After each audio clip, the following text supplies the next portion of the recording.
సప్తస్వర్ణదీపస్తంభముల మధ్య వసించు తండ్రి దేవా వాడి అయిన రెండంచుల వాక్కు కట్టధారి క్రీస్తు దేవా ఏడు వరముల స్థావరమా పవిత్రాత్మ దేవా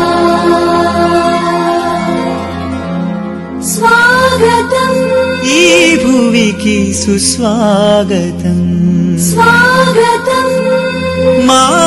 గృహమునకు ఘన స్వాగతం స్వాగతం మా